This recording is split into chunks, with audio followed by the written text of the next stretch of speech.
Hello and welcome to SharpHR Career Corner with Karen Sharp Price. This podcast will inform and inspire you in your quest to find the right career path.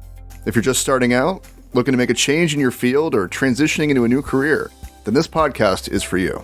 We'll be sharing tips and providing resources on topics such as writing resumes, interviewing, using LinkedIn, and networking.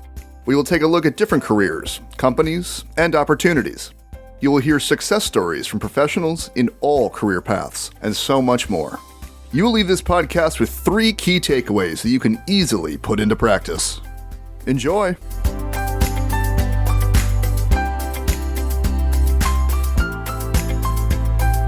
Hi everyone, welcome to our podcast. Very excited that you have decided to join us today.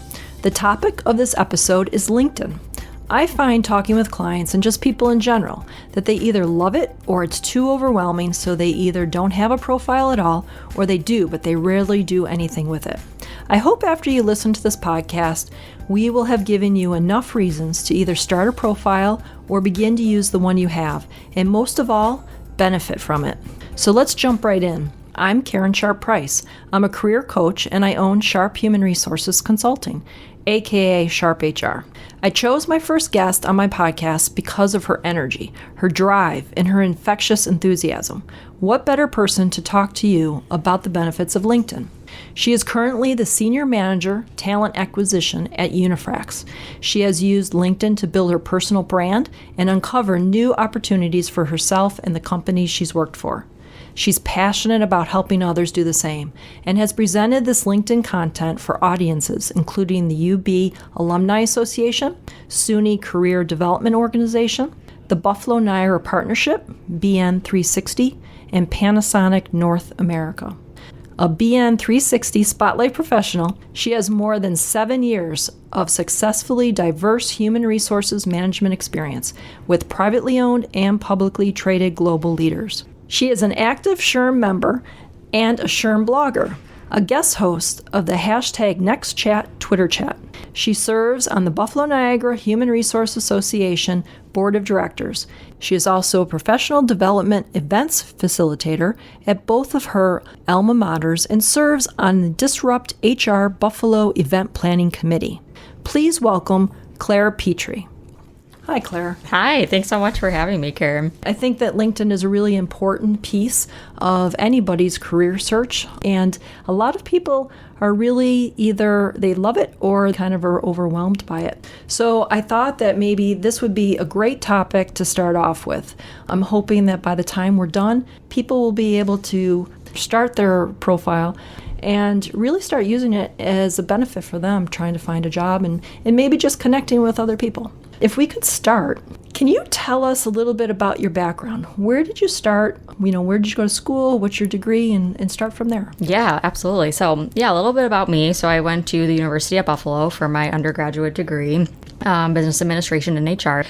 So during my sophomore year, actually right when sophomore year ended is when I got my first internship at Rich Products in HR. So both my parents are in HR, so I kind of knew I wanted to investigate that aspect a little more, but through that first internship is where I really got a better idea that it was a good fit for me. And after that, I decided to go on to grad school. So I actually graduated from UB on Friday and went to my first NU class that Monday. Oh, wow. But I knew I wanted to be in management someday. I wanted to learn a little bit more about business, and it paid off personally for me later on when I got the opportunity with Delaware North to take my first HR manager role, because I didn't have past management experience, but they saw my degree and figured I was smart enough to learn it and pick it up. Okay. So I'm really glad I did that. Great. That first job, what were some of your responsibilities? So my internship at Riches kind of turned into a full-time job afterwards. So during the internship, I did recruiting work. So I was a talent management center coordinator, as they call it. So basically like a talent acquisition coordinator. So I would schedule interviews for the recruiters, meet job candidates when they came on site, give tours, keep the interview team on track, make sure they were in the right rooms when they were supposed to, book the rooms, just help candidates kind of find their way around during their interviews, make sure they had a great experience, and then manage the ATS and onboarding system, so processing any offer letters and things like that. And then I also worked in payroll and benefits at Riches for a short while. And that's how I learned I needed to go back into recruitment because it was not a good fit for me. But I'm glad I learned it. I really think anyone who starts off in HR should be in an HR assistant type of role where you get exposure to all the different areas because you never really want to go in right to being an HR manager. I hear some students that are like, I'm ready to just be an HR manager and to learn those basics of all the compliance and just how different functions within HR work was really helpful. So I'm good at organizing and processing things, but I was glued to my desk a little bit, and the recruiting got me more out into the business, I guess, to help hiring managers and stuff. So What was it about recruiting that you loved the most? I think it's just a good fit for my personality, just because I love to be really outgoing and meet new people. I naturally just like to get to know people, and I'm curious about where they've come from and getting to know them a little bit better. So it was fun for me to meet the candidates, and I think the candidates felt really comfortable while they were on site to just have somebody that was really outgoing and able to answer their questions and stuff like that. During that first job, did you also belong to associations at that time, or did that come later? I think that came later. Okay. Yeah, I don't think I really had found BNHRA or SHRB yet, which I think is why some of us on the BNHRA board now are so passionate about going back into the schools and talking more about that, because some of us had never heard of it when we were in school. What are you doing now at Unifrax? Yeah, so my current role is new for the company. So I started there in July, and it's really focused around recruiting process. So basically establishing how we're going to work recruiting in the company. So everything from establishing kind of what the needs are. So working with HR on if someone, resigns, do we need to replace that one for one, or what kind of talent do we actually need? And then how do we enter that job into our system, get it posted, have a kickoff meeting, discuss the different resources out there, who's going to be on the interview team, just how the whole process is going to work, what the salary ranges are. So that's been pretty rewarding so far to put that in place for our corporate headquarters location. And now our managers know to come to me and what to expect and what their role is versus what my role is. So having that internal recruiting partner is something that's new for them, but I think it's going well so far. Now, are you still doing actual recruiting, or are you doing more of the behind the scenes? Both. So we needed to create the process, and then I do source and screen for some of our openings as well. Okay, great. We're going to take a short break, and when we come back, we're going to talk about how Clara got involved with LinkedIn, and hopefully give us some tips of how to use LinkedIn. We'll be right back.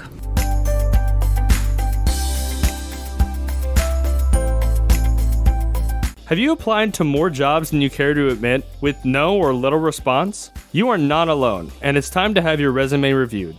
Contact Sharp Human Resources. We can help.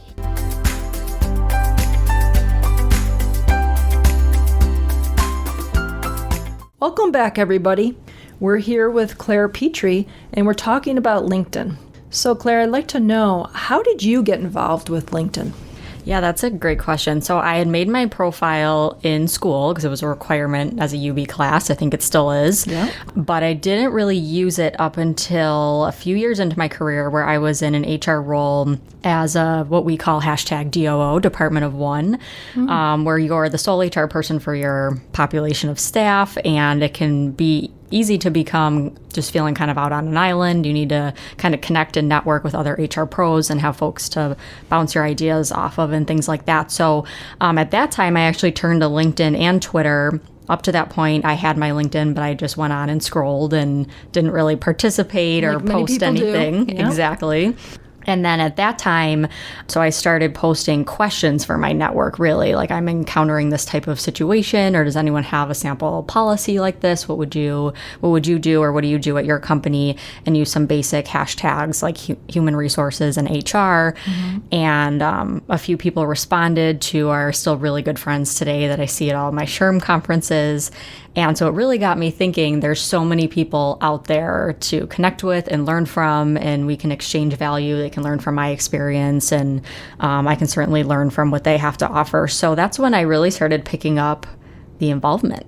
How long did it take you from deciding that you were going to start using LinkedIn and then starting to kind of tap into that network, how long did it take you to start feeling that people were actually out there and they were there for you? Yeah. So I know we're talking about LinkedIn today, but with Twitter, with Twitter chats, like Next Chat for SHRM, hashtag Next Chat, that's pretty instant. If you hop on a Twitter chat, there's like hundreds of people participating in big chats. There's some smaller ones that are, aren't as widely known, but that's when I kind of learned that a lot of people were out there, and I started connecting with those people over on LinkedIn as well.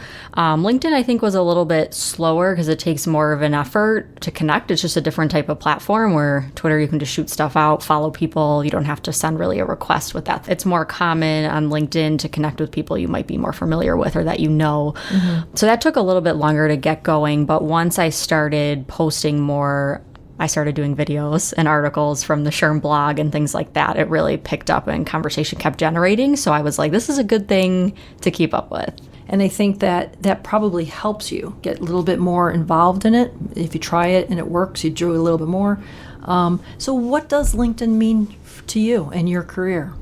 Yeah, so I mean, for me, I certainly use a lot of different social networking sites, but LinkedIn is the only one that's really focused on that professional networking and career development. So for me, personally, I got invited to 2 of SHRM's annual conferences as a blogger through my work on Twitter and LinkedIn. Wow. So there's cool opportunities that can come to you if you can be findable and visible online, and especially on LinkedIn if it's kind of professional related. So for my career, it's been huge. Even locally, I've been just invited to local conferences to interview the speakers and things like that. Yep.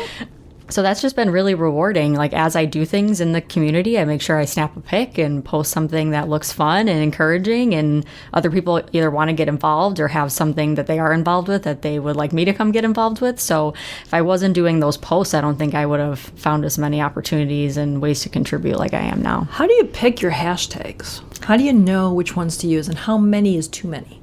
That's a good question. So the cool thing about LinkedIn is if you start typing a hashtag, it will give you suggestions. So if you type hashtag recruit, for example, it'll give you options like recruitment strategy, recruitment operations, some other like common terms. So you can usually type something in and get an idea of what LinkedIn thinks is good for you to add. You can always Google like hashtags trending for HR or different fields. But usually I stick to like networking, professional development, human resources. So sometimes you just have to kind of do a search and see what people are using. And if it's related to your post, then it might help get it some more exposure. And is there too many? I mean, I usually just use like 3 to 5. Okay. Only because I want people to really focus on my content and not be distracted by the list of hashtags that are at the bottom of the post. Yep. That's just me, though. I don't know a ton about kind of the marketing and things behind hashtags, but the way I've used it, 3 to 5 has been good. And I've also noticed that you almost always put someone's name in there, somebody that you've been with, name of the event, the place, but it's always there. Is there a purpose for that? Yeah, so I tag the organizer of the event or the actual venue that it's at. So if the Buffalo Niagara Partnership hosts an event, I will tag their page.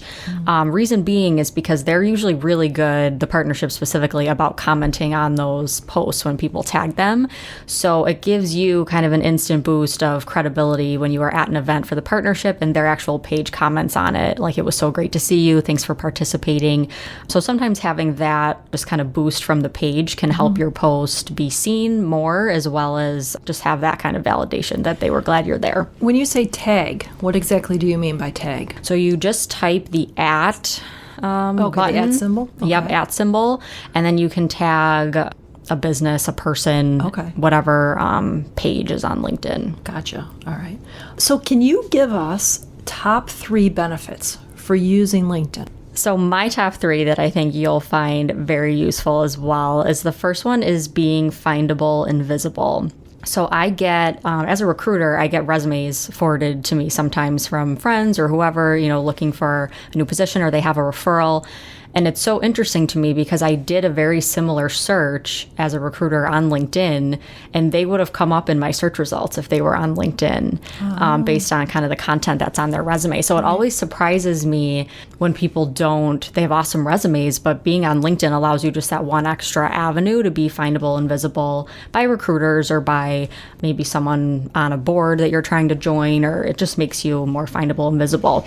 My second one would be to establish and maintain credibility and trust with your network. So I know one thing you know about me is I try to show up online exactly like who I am in person. So when people do finally meet me or see me at an event, they're like, oh, I already feel like I know who you are and what you're all about. Right. And that can be really helpful because a lot of us, don't always like to just go into a room and network or go somewhere for the first time. So for me, connecting with people and meeting them online has just been really helpful for once they meet me in person. And even though we're HR people, we're all still, I think a lot of us are still introverted. I don't know why, but yeah, I do find that. It's definitely hard, and I'm extroverted, and it's still hard for me to go somewhere where I don't know anyone. Like, I'll still insert myself and be like, hi, like, can I join the circle here or whatever? But to then have to tell them my name and where I work and what I'm all about. So it's more fun, I think, to try to connect online first and kind of skip all that small talk, and you can get right into the deeper connection when you see someone in person. Okay, and your third top benefit, I feel like there should be a drum roll. My third one is to showcase, LinkedIn's just a great way to showcase who you are and what you have to offer. So again, I guess that kind of relates back to being findable and visible, but it's like your living, breathing resume in a sense. So there's some great sections on there, like your summary section, where I recommend you put like 70% professional information and 30% personal. Not personal like your address and your family info and things like that, but it's a place to tell a story about yourself or kind of how you got to where you are today, what keeps you waking up every morning, what are you passionate about, things that you might not traditionally write on a resume. Right. So I think it's just a great place to show your personality. Okay, great. And if for those listening, and maybe they're looking for work, maybe they want to make a move to another company, or maybe they're just transitioning to a whole new career, how can LinkedIn help them? Yeah, that's a great question. I feel like there's so many avenues we could go with this. One, I would say, so I'm like a self-proclaimed like LinkedIn stalker, I guess, and have no shame. But something I do is that if you're, maybe if you're transitioning careers, for example, we have different professional affiliations in the area for HR, for sales and marketing, for IT people. So I guess depending, say we're making a change from marketing into HR, you can come to one of the Buffalo Niagara HR Association groups. We always have someone at the table that you can befriend. You can find their name on our website. So I always recommend maybe checking out a professional affiliation. You can look online usually and see who their board is. So maybe send them a LinkedIn connection request before you get to the event, so they recognize you. Or I've done it before where I haven't been able to find anyone in my network I know that's going to this event, so I know I'm going to have to go on my own. So I try to befriend the organizer ahead of time and ask if there's anyone they can introduce me to. So again, just a great tool so you don't have to show up somewhere and just worry about how it's going to go and who's going to be there. So I use it before events. You get good feedback with that when you try to contact the actual person who's putting the event on? Do they really help? Yeah, they have for me. I think it's all about obviously just being very authentic in that connection request note. So I always say, like, I'm planning to attend. I saw you're going to be there as well. I'm so excited. Can I plan on introducing myself when I get there? Or would you be able to help me kind of get situated once I get there? And they're usually pretty open to helping. I mean, that's a great idea. It's a great tip. I have a lot of clients who, we talk about LinkedIn, and it seems as though they're just overwhelmed by the whole idea. Some of them do have LinkedIn profiles, but, they're saying they go to events, it's too much to think about taking photos and then actually getting it up there with the hashtags and remembering people's names and all that kind of stuff. It just seems like an overwhelming task, and to keep doing it every time they do something new. So what kind of response do you have to those people? Because I think those are people who are struggling. They're trying to get their network larger, and they're trying to get themselves out there. They're trying to figure out what they want to do with their career. So it is an important tool, but are there tips or can you kind of respond to that and maybe give them a little bit of relief to that overwhelming feeling that they might have. Yeah, absolutely. So I usually have to remind people that I use LinkedIn as part of my job. So I personally get that question a lot because they're like, oh, you're always on it. Like, how do you do that? And I'm like, well, I do spend a good portion of my workday on it looking for candidates as a recruiter. But on the flip side of that, my personal content also helps attract candidates as well. So for me, it's kind of part of my business. So I don't tell people that like you have to be on every day posting blogs and events. If that suits you, then go ahead and do it. But the way I do LinkedIn is not the way, like the right way. Everybody is going to do it. Right. So I usually tell people to just start where you can, but be consistent with it. So whether that's once every couple days or once a week, to accept your connection requests in a timely manner, respond to messages in a timely manner, just so people get comfortable with the fact that, oh, you do use it and you do check it. Use that time to send a few connection requests out as well. Maybe share a thoughtful comment on something in your newsfeed that was interesting to you. Share an article. So really just get comfortable first with using it on a consistent basis. And like you said, it can take getting used to. Like when I posted my first LinkedIn video, I was like, oh my God, I'm going to delete this. Like, what are people going to think? And it was a huge hit and generated a lot of conversation. So then I was like, okay, I'm going to try this again. So I think once you just get started with commenting, sharing articles, then you'll get more comfortable with, oh, the next time I'm at an event, let me just snap a picture of my table and get that posted. So I think you just kind of start small and try to go from there. And your posts on LinkedIn don't always have to be just related to your field or your career. True.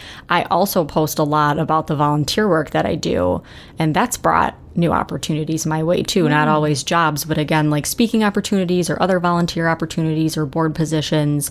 So I think that type of content is appropriate too. If you do volunteer work, definitely add that to your profile. If you're at a volunteer event, I found that those types of posts almost always do well on LinkedIn because we love to see others giving back and just people connecting. Those are kind of warm and fuzzy posts.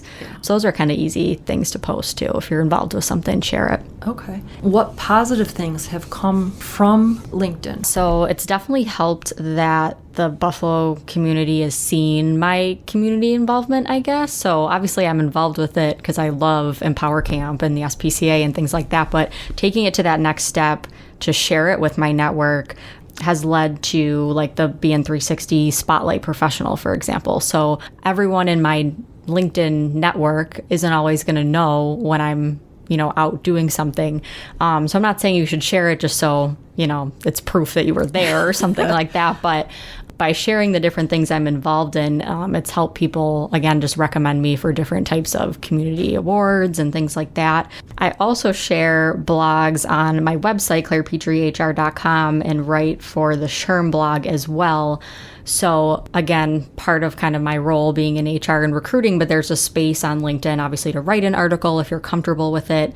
And those have been positive things too, because those articles usually resonate with someone. Like they'll reach out to me because they are interested in a job I have open, or they want some career coaching or whatever it might be. So yeah, just again, sharing articles, community involvement work, it usually just reaches somebody, and that's just one more kind of meaningful connection. I love to share and post for recruiting and kind of social networking purposes, but there's always something good that also comes from that, whether it's an introduction to somebody else or, I saw your post and I'm not interested, but can I share it with so-and-so? Yeah. So again, just gives you that other avenue to be visible and able to make new connections. What did we ever do without LinkedIn? I don't know. Is the big question. I don't think I would have gotten to this part in my career without it, to be honest. As fast, for sure. Yeah. We're going to take one more break, and when we come back, Claire's going to share some things that we can do right now, and we're going to see what's coming up for her in the future. So we'll be right back.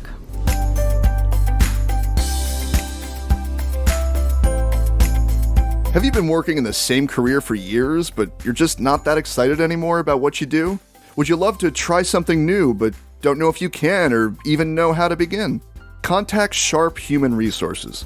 We will help you take those first few steps, point you in the right direction, and guide you along the way.